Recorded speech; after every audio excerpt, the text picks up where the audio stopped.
Hi, my name is Anthony Ferreira. I'm the assistant conductor here at the Pioneer Valley Symphony.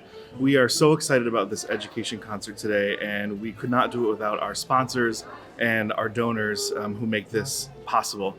This concert is really important to us because when young people come to see live orchestras, sometimes they're inspired to maybe pick up a violin or pick up a French horn or pick up a clarinet or join their band or join the orchestra.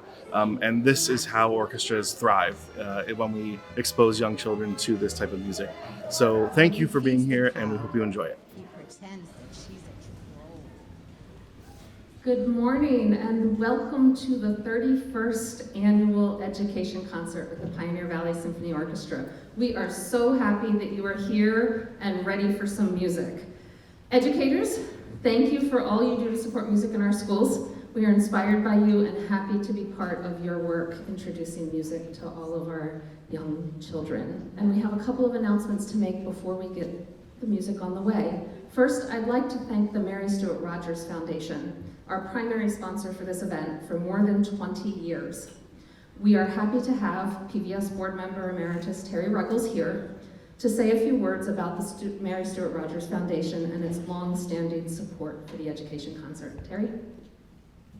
Good morning and welcome to Greenfield High School and this concert, which the Mary Stuart Rogers Foundation is really pleased to be able to help with every single year. Some of you will understand this. I said over the last many years that they have sponsored this, they have contributed in the neighborhood of $300,000 to see that this concert goes on every year. So I think one of the things that we might do, if you will cooperate with me, is we might say thank you to the Mary Stuart Rogers Foundation. And maybe we could get the house lights up for that, I hope. And Can we turn the house lights up for this? Because Terry's going to record something. Thank you. That's great. So what we're going to do is we're going to rehearse once, and we're going to say, thank you, MSR. Can everybody practice that? Thank you, MSR. All right. Now what we're going to do is I'm going to turn the camera on, and when I give you a signal, I'll count to 3, and we're all going to say, thank you, MSR, and I will send a recording of this to their offices in California. What do you think of that? So, we'll get it all, there we go. Are we ready? Yeah. 1, 2, 3.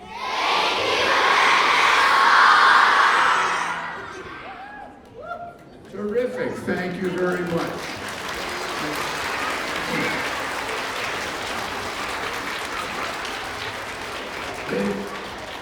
They are very pleased that every year so many students enjoy this concert, so I wish you the same thing. Enjoy this morning and enjoy the music. Thank you so much, Terry, and thank you to the Mary Stuart Rogers Foundation. We can put the house lights back down, but thank you for cooperating. With that, I'd also like to thank the Greenfield Public Schools, especially music teacher Hannah Cherry, stage director Eric Shippey, and student stage director Alex West for all their help making this concert a success, including the lights. We'd like to thank the Massachusetts Cultural Council Estate Agency and the local cultural councils of all your local towns who make it possible for you to attend. When you hear the name of your town or school, please make some noise. Don't make it too long, because the longer it is, the longer it takes us to get to music. But have fun cheering. Ready? The local cultural councils of Greenfield supporting Four Corners, Federal Street, and Newton schools. Bernardston and Leiden for Bernardston Elementary School. Buckland and Shelburne for Buckland Shelburne Elementary. Coleraine for Coleraine Central School. Gill for Gill Elementary School. Charlemont Hawley for Hollamont Regional School. Ashfield for Sanderson Academy. Montague for Sheffield Elementary. Shutesbury for Shutesbury Elementary. We're also excited to have with us today the Pioneer Valley Chinese Immersion Charter School,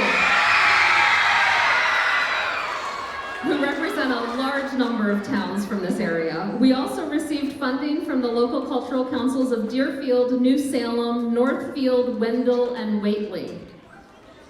After the concert, when you're done and you've expressed your appreciation, we'll dismiss everyone in 5 groups, so please stay in your seats until your school is called, and then you'll go out.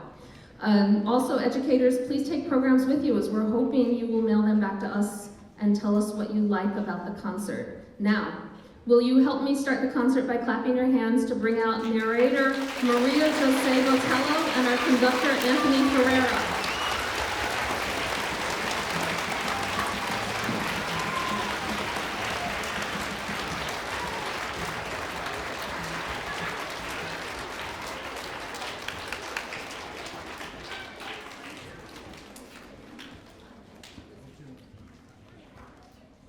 All right, hello everybody.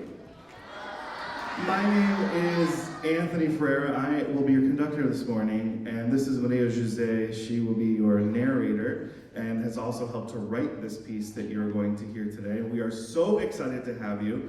The first thing I want to do very briefly is I want to introduce you to our orchestra and show you some of our instruments here, and then we'll get right into it. So this is our orchestra.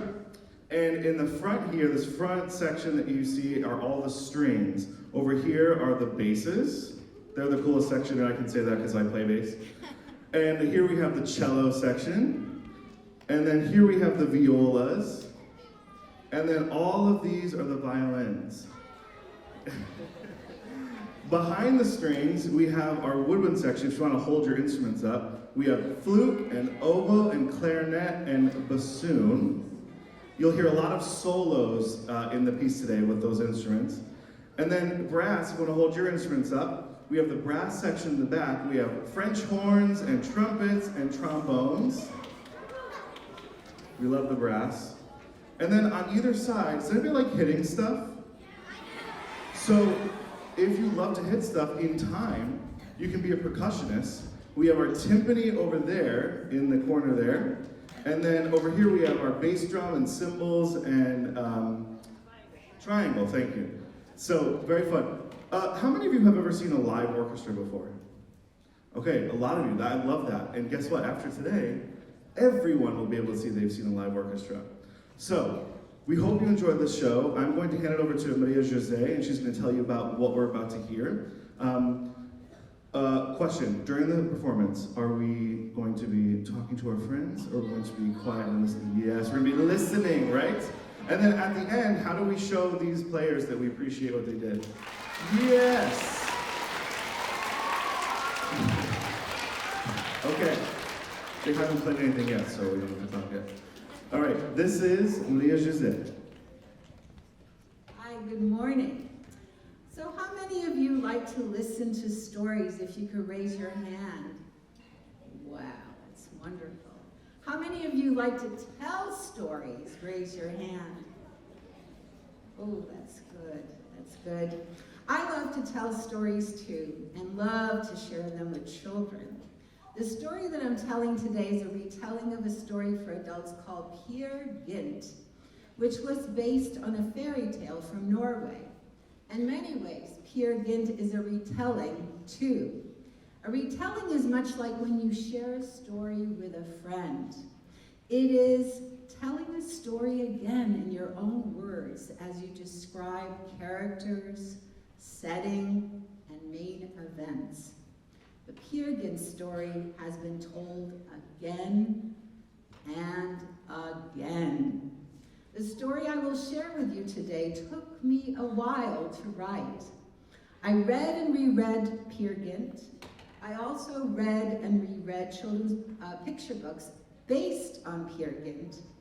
I also wanted to learn more about Norway, where this story takes place. So I read about the country's landscape and what grows there. 2 folk tales from the United States further inspired my development of the storyline. The music that you will hear today helped me shape how I tell this story.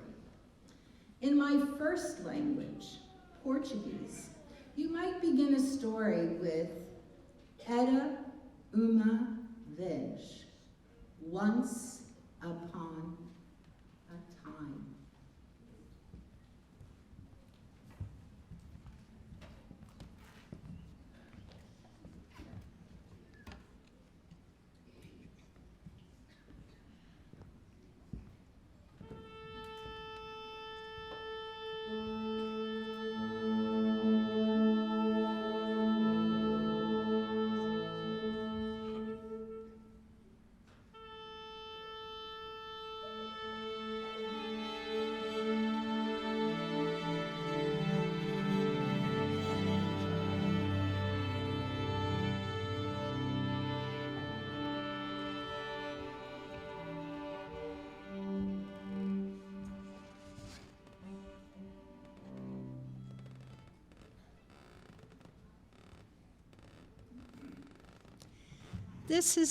This is the story of Peer Gynt and the Mountain King. Each character in this tale is represented by a different theme. Peer Gynt is introduced by the full orchestra with a swashbuckling violins.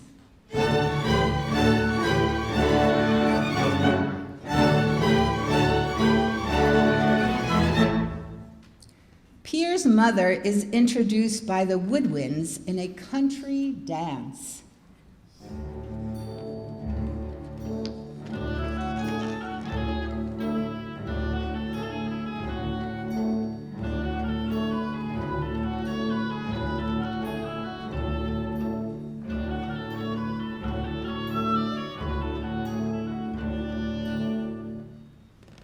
Solveig is introduced by the strings playing a jaunty dance.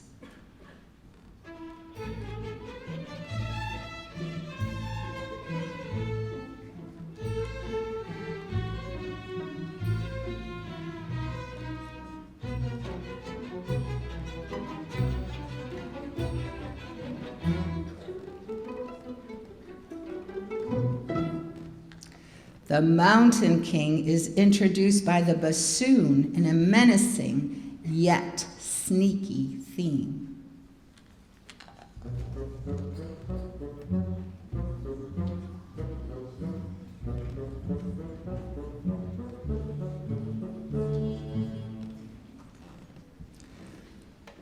The long and narrow kingdom of Norway is hugged by the Atlantic Ocean in the west and the country of Sweden in the east.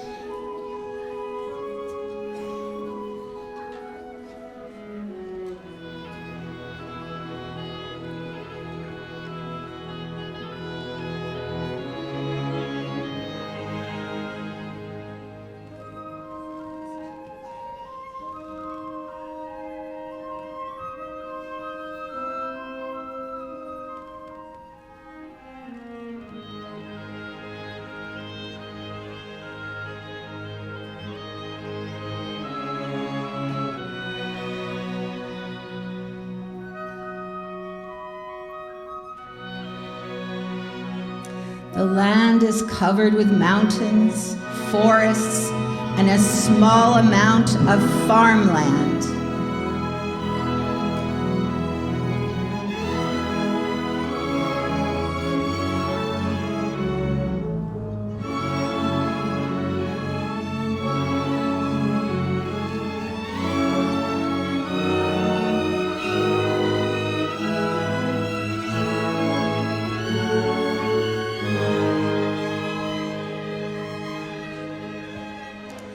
A boy named Pierre lives with his mother on the forest's edge.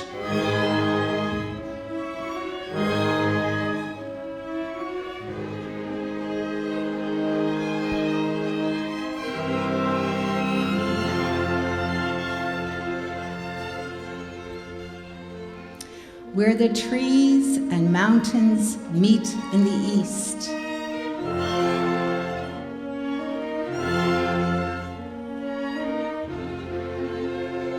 and the land dips to the sea in the west.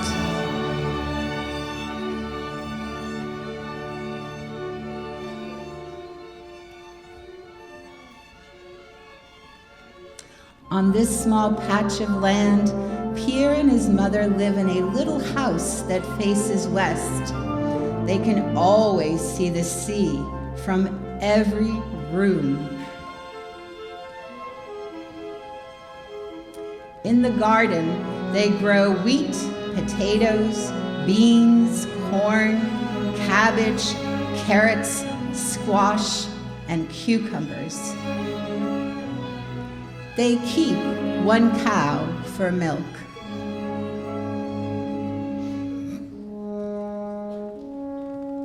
Peer's mother depends on his help to tend to the garden and cow, but his imagination gets the best of him as he plays with his friend Solveig.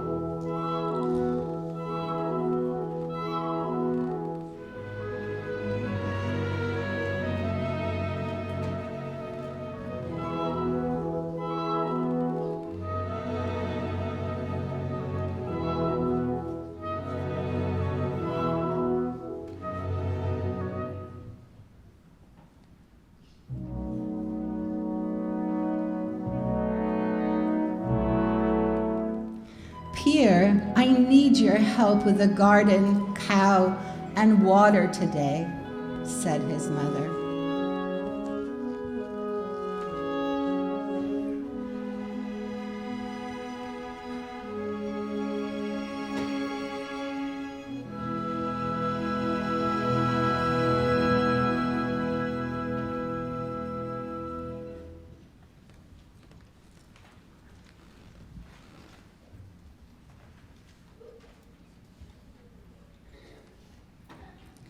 Peer and Solveig walked to the garden.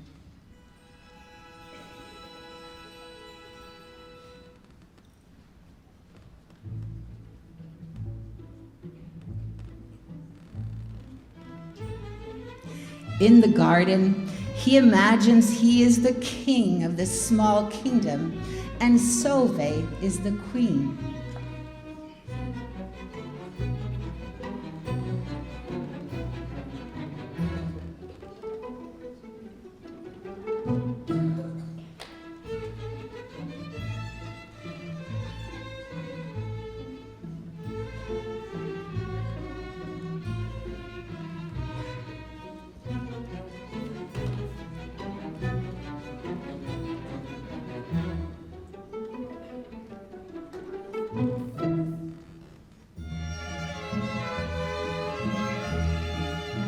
While he feeds the cow, he pretends that she's a troll.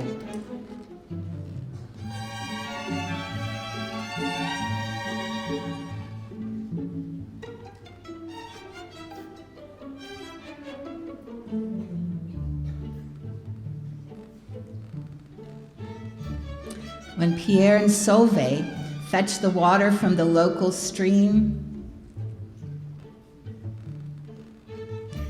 they make believe to board a big boat that will carry them down to the river between the tall mountains.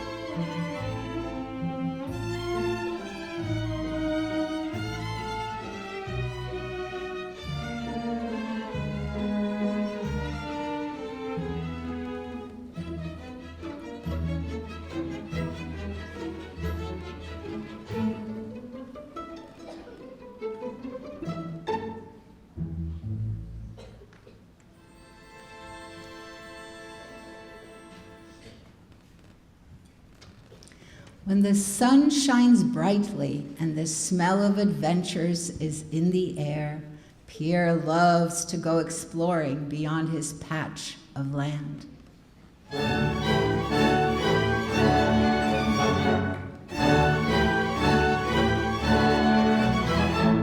He always finds treasure. Rocks that are perfectly round and sparkly, lizards that are brown, bumpy, and multicolored.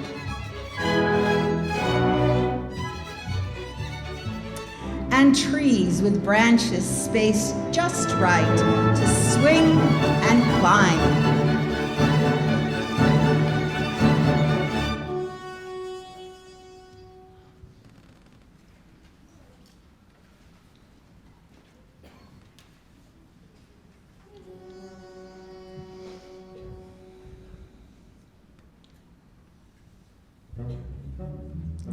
One day, Pierre ventured through his village, the forest, and out the other side, farther than he ever explored before.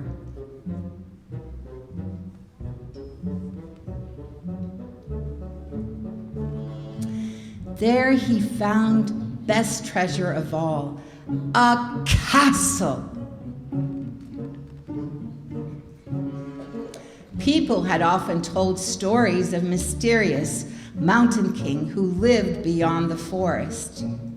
Maybe this is his castle, Pierre said.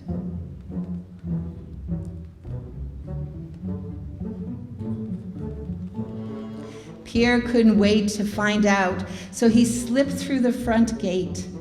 At first, he tiptoed along, careful not to make a sound.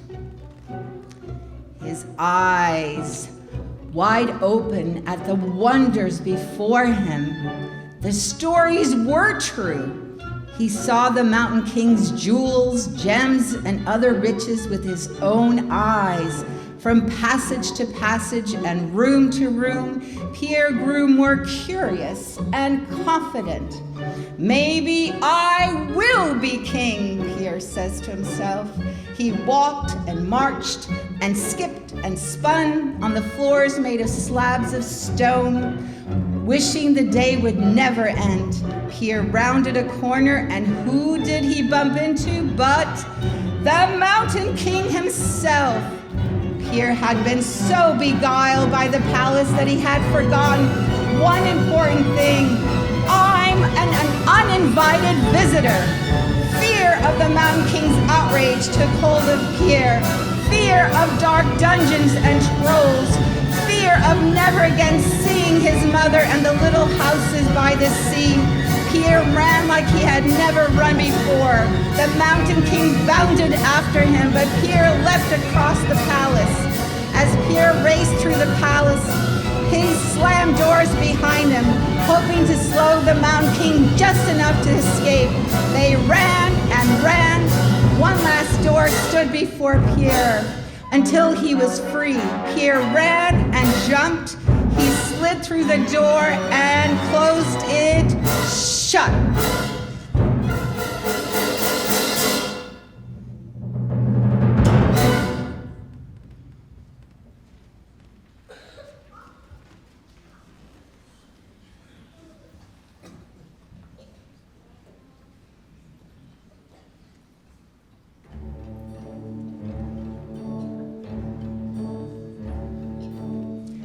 Pierre's mother tends the garden, mulching the potatoes with straw, thinning the carrots and tying the cucumber plants, and notices that her son is nowhere to be found.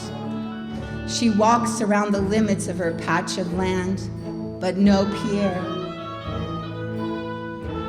She walks further down the lane to see if Pierre is playing with Solveig. We had some fun in the garden and near the stream this morning.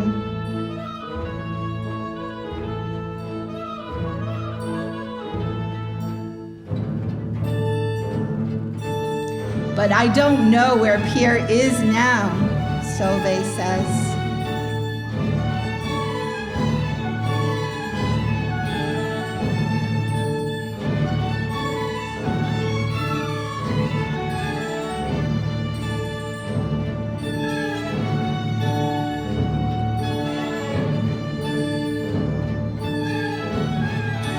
Pierre's mother, overcome with worry, returns home.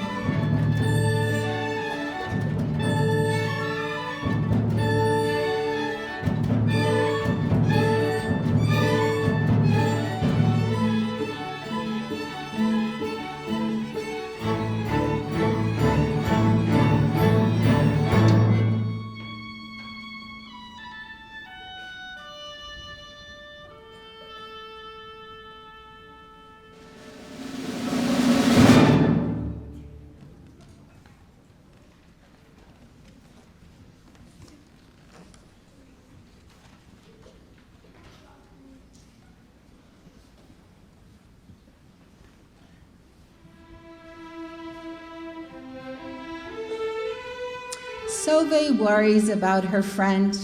Where could he be?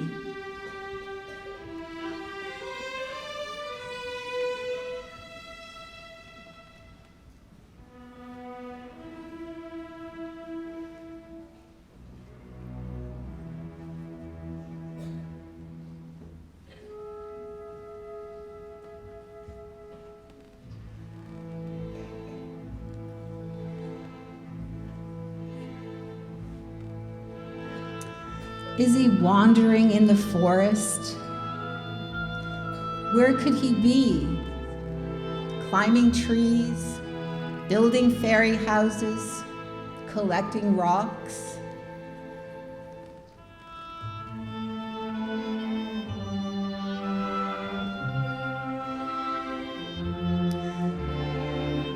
Sove made her way to the stream at the bottom of the hill and skipped stones into the water, with each stone creating a small, medium, and large circle and ripples.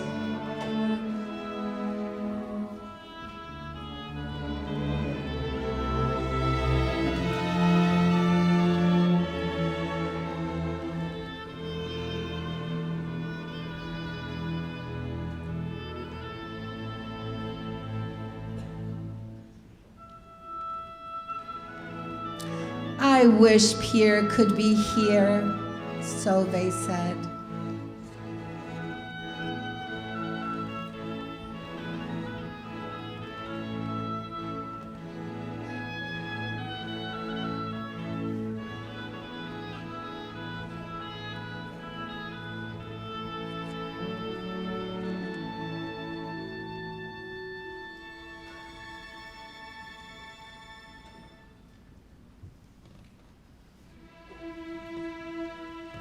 Sove walked slowly up the hill as she collected perfectly round and sparkly rocks.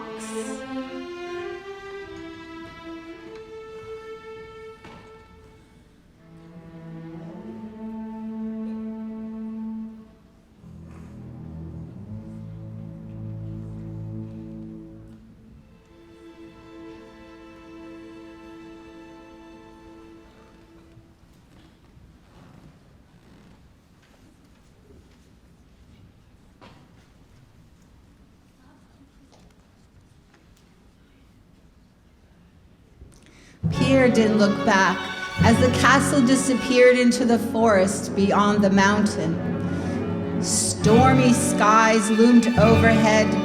Darkness fell all around. Thunder roared.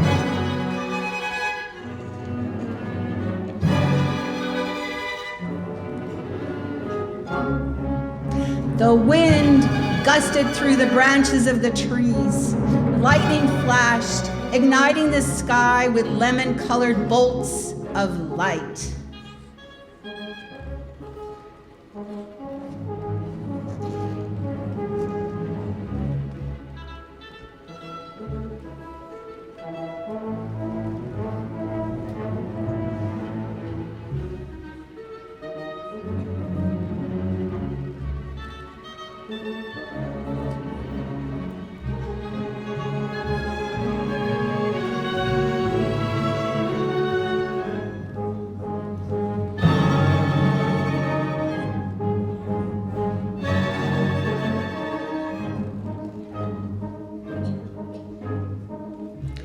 Shadows of trolls and other creatures appeared.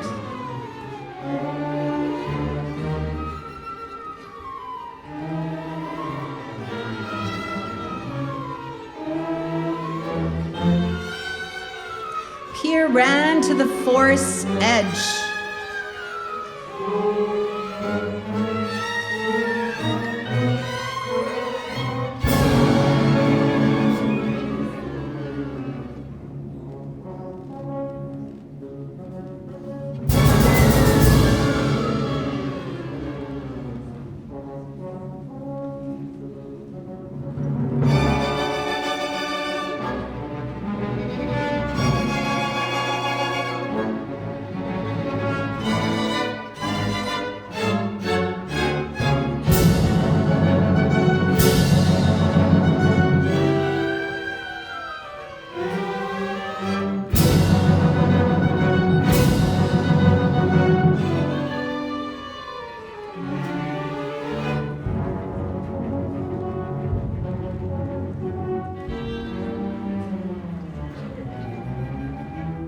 The storm passed.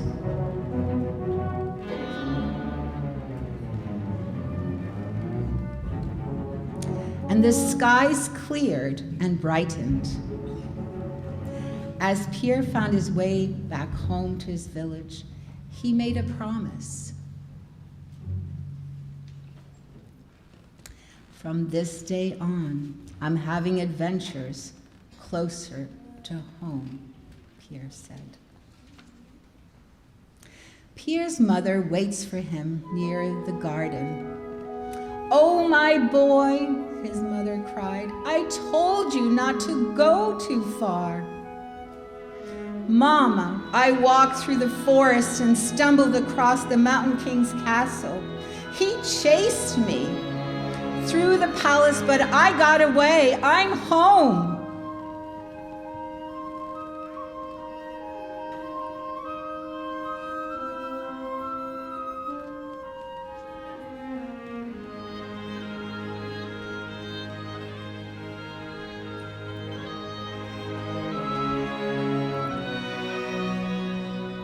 She kissed Peer's rosy cheeks and hugged him.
That afternoon, Peer helped his mother tend and weed the wheat, potato, bean, corn, cabbage, carrot, squash, and cucumber plants.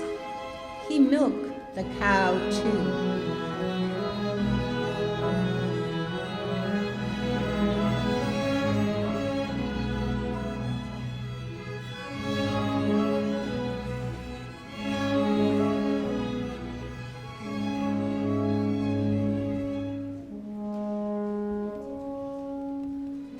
The next day, Peer and his friend José played near the rivulet at the bottom of the patch of farmland and wondered where it emptied.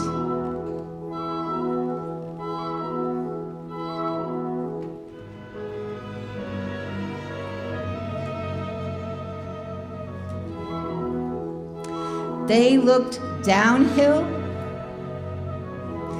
and uphill.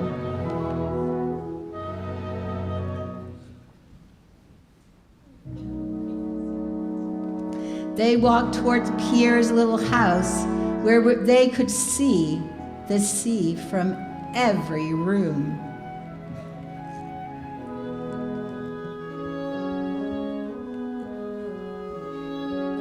Peer would have adventures closer to home, like climbing a tree and swinging from the branch to branch, or hiking to the mountaintop behind his house, or becoming the king and José the queen of this small kingdom by the sea.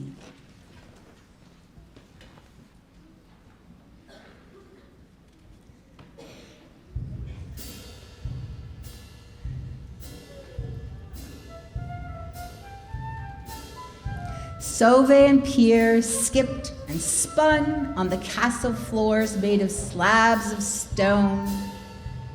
José and Peer walked and marched from hall to hall and room to room.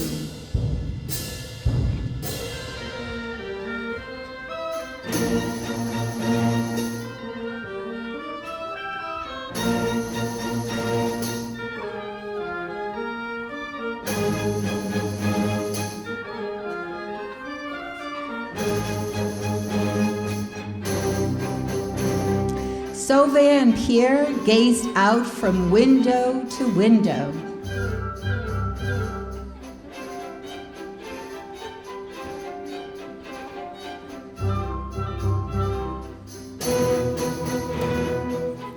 They wanted to know their kingdom.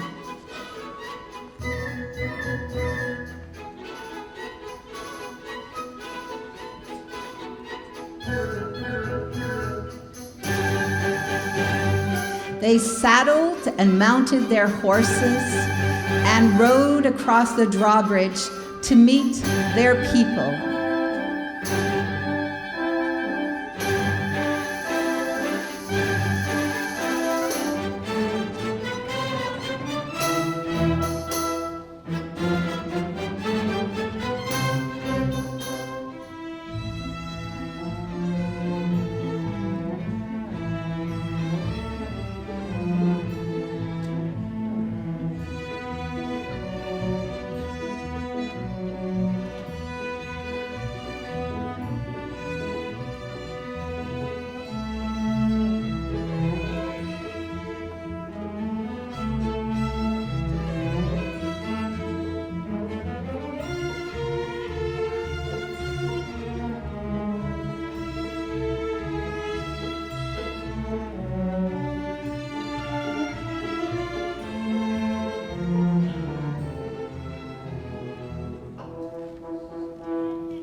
Would have adventures closer to home.